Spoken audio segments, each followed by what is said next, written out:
जय हिंद, वंदे मातरम। बच्चों, आज जो हम पढ़ने वाले हैं, मनुष्य में ध्वनि की श्रव्यता का परिसर कितना होता है। तो आप सभी को पता होना चाहिए कि मनुष्य में ध्वनि की श्रव्यता मतलब सुनाई देने के लिए कम से कम 20 हर्ट्ज से 20,000 हर्ट्ज तक होता है। कितना? 20 हर्ट्ज से 20,000 हर्ट्ज तक।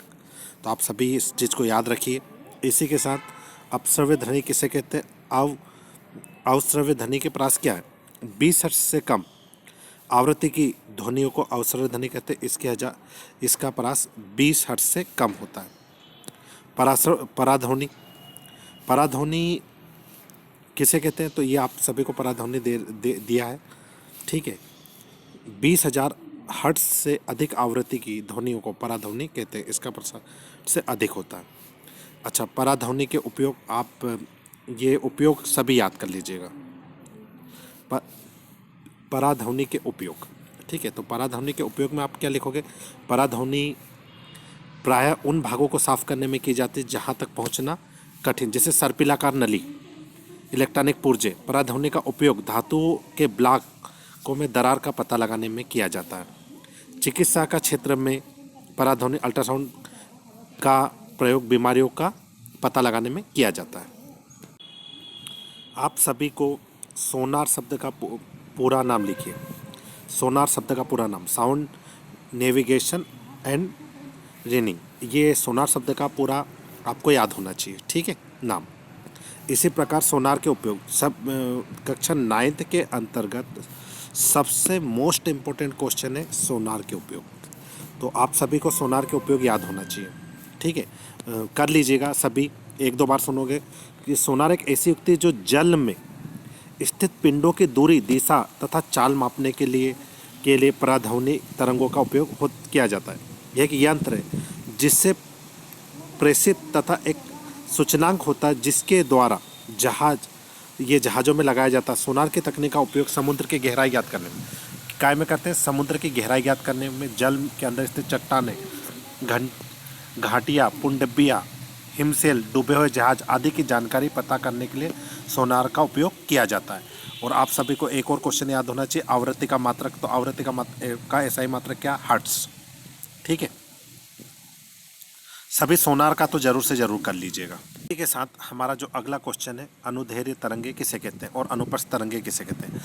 अनुदैर्घ्य तरंगे ऐसी तरंगे जिनके माध्यम के कण उसी दिशा के आगे पीछे कंपन करते हैं जैसे तरंग चल रही हो। अनुदैर्घ्य तरंगे कहलाते। जैसे वायु में ध्वनि तरंग, ये अनुदैर्घ्य। वायु में ध्वनि तरंगे क्या? अनुदैर्घ्य।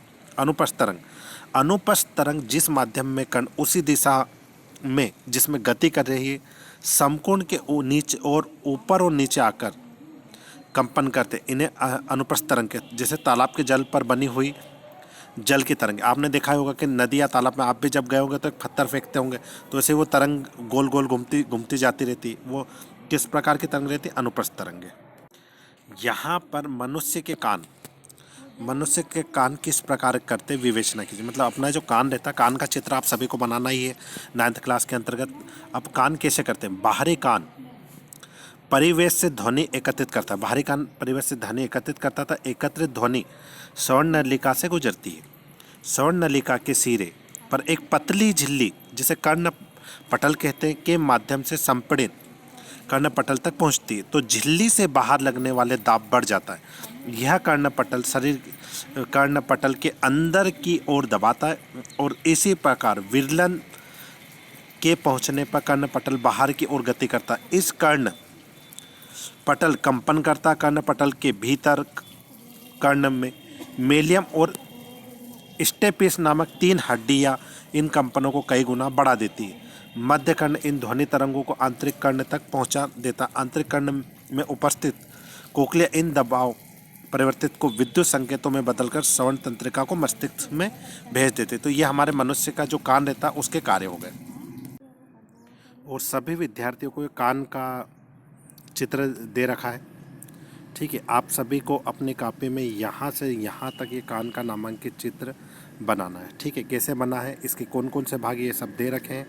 ठीक है, बाहरी कर्ण, इसके मध्य कर्ण, आंतरिक कर्ण, ये तीनों भाग हो गए। तो आज के लिए इतना ही। जय हिंद, जय भारत।